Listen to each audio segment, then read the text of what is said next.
દાહોદ જિલ્લાના ઝાલોદ પોલીસ સ્ટેશનની હદમાં લોહાર ફળિયામાં આવેલા શિવજીના મંદિરમાં ગતરોજ વહેલી સવારે 2 વાગ્યાની આજુબાજુમાં ચોરી સમૂહ ઘૂસી ગયેલા અને એ જ્યારે તાળું તોડવાનો પ્રયત્ન કરતા હતા ત્યારે અવાજથી બાજુમાં એક બહેન ઉઠી ગયા અને એમણે બૂમાબૂમ કરી લોકોને ભેગા કરતા લોકો નજીક જવા જતા આરોપીઓએ પથ્થર અને ઈંટો વડે હુમલો કરેલો હતો.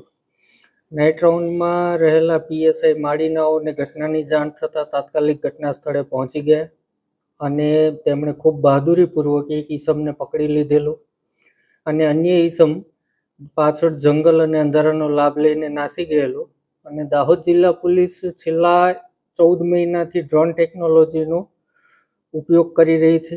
તો આ થર્મલ ઇમેજિંગ નાઇટ વિઝનવાળું જે ડ્રોન છે એ તાત્કાલિક ડીવાયએસપીએ ત્યાં મગાવ્યું અને એલસીબીની ટીમ સાથે એ ડ્રોનનો ત્યાં ઉપયોગ કરી અને જંગલમાંથી આરોપીને લોકેટ કર્યા બાદ આખો એરિયા કોર્ડન કરી અને આરોપીને પકડી પાડવામાં સફળતા મળેલી છે.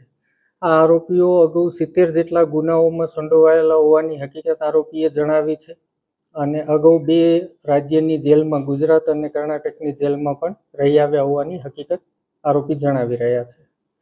આજરોજ આરોપીને કોર્ટ સમક્ષ રજૂ કરતા 7 દિવસના રિમાન્ડ મળ્યા છે. આમાં કેટલા લોકો સંડોવાયેલા છે? આમાં અન્ય 2 આરોપીઓ જે છે એ બોલેરો ગાડી લઈને નીકળી ગયા હતા પોલીસ એરિયા કોર્ડન કરીએ પહેલા, એટલે હાલ 4 આરોપીની સંડોવણી હોય એવું જણાઈ રહ્યું છે.